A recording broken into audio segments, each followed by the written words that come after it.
Yo, what's up riders? Welcome back dito sa aming channel, dito sa Doride Ball Review.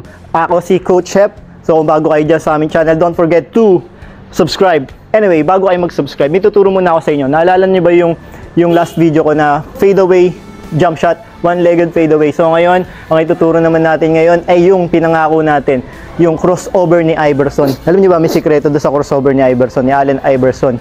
Pag crossover kayo, meron dapat na isang kamay na ginagamit. Dapat ang aatakihin natin ay yung weak hand ng kalaban. So ano nga ba yun? So sa karamihan ng mga crossover niya, puro kaliwa. Puro left hand crossover. Bakit? Kasi pag crossover kayo ng kaliwa, aatakihin nyo yung weak hand ng kalaban. Kasi pag crossover tayo ng kanan, ang aatakihin natin yung kanan. Crossover tayo, yun. So weak hand, strong hand niya yung kanan. Pero pag crossover na kaliwa, hindi sanay yung kaliwa niya, weak hand yon. So ibig sabihin hindi sanay yung kaliwang kamay niya na magsusundot-sundot ng bola.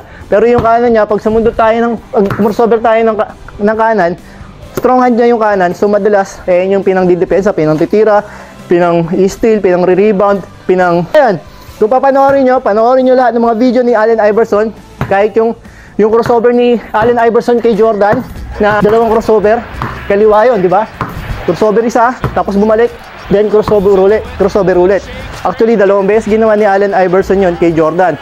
Meron pa yun doon sa baseline, pero yung pinaka-famous lang talaga, yung doon sa gitna. So crossover, meron pa yan, gagawin niya, kukunin niya yung momentum, between the legs, then pound dribble, then cross. Between the legs, pound dribble, then cross. So ganyan lang gagawin niya, paulit-ulit, araw-araw. Paulit-ulit yan, araw-araw, hanggang sa ma-perfect ninyo. Then isa pa, itong right na legs natin. Kung mapapansin niyo, nagbe-bend yan. Nagbe-bend. Pagka-crossover na gano'n, konting hatak, i-slide na gano'n, para yung momentum ng kalaban, mapapapunta rin sa kaliwa. Meron din ginaya din ni Hot Sauce. Yung kay Hot Sauce naman, lifting. Ginawa ni Hot Sauce, gano'n. Gano'n yung kay Hot Sauce. Pero yung kay Iverson, medyo simple lang. Yan. So, paulit-ulit nyo lang gagawin yung ganito. Kaliwa lang. So, tandaan nyo itong left legs, magbe-bend, then slide papunta do sa kaliwa para yung kalaban mapupunta sa kanan. So mapupunta siya rito. Usually ang mangyayari dyan sa kalaban, naka-depensa ganyan, gaganon yan. Mag-iiba siya ng direction. So perfect ko to dati nung bata tayo, pero ngayon di na. Medyo mabagal na, pero bukan pa rin natin. Yun lang, malakas makasira ng sapatos to. Masisira yung dito ng sapatos ninyo. Yan, mabilis masisira yan kasi kakalad ka rin yun na pag ganun yun, no? Yan, kaya karamihan ng mga sapatos ko dati, puro pudpud yun dito. Kaka-crossover. Madalas minsan pa yan, kahit alam na ng kalaban na ako crossover ka. Pero pag kinorsover mo pa rin sila, makakuha pa rin.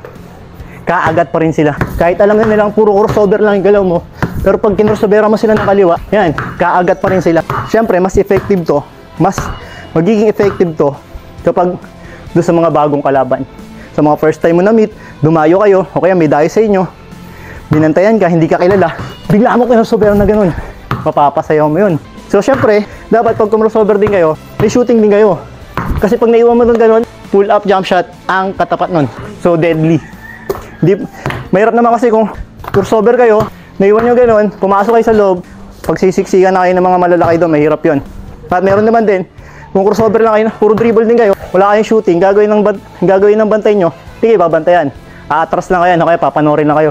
Hayaan na kayo na mag-dribble, haabangan kayong pumasok kasi wala kayong shooting. Hindi kayo titira sa labas, alam niya hindi kayo titira sa labas. Ang alam nila, papasok lang kayo ng papasok. So yun ang advantage kapag may perimeter shooting. So paulit-ulit lang na ganito. Okay, so yun yung crossover. Ang next naman na ituturo natin, sham guard.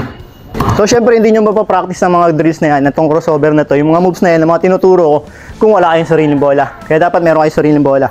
So ito, dapat meron kayong Doride, bola ng Pinoy, microfiber, o kaya yung Doride, tambay sa court. Yan, so dalawang leather, ito yung pinakamura natin na leather, 788 pesos lang. All goods na. Pwede pang indoor, pwede pang outdoor.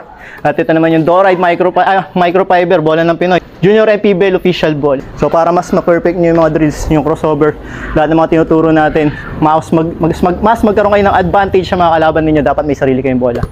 Mahirap kung nanghiram lang kayo. Hindi kayo makapag-training nang wala kayong sariling bola. So ano pa hinihintay ninyo? Get yours!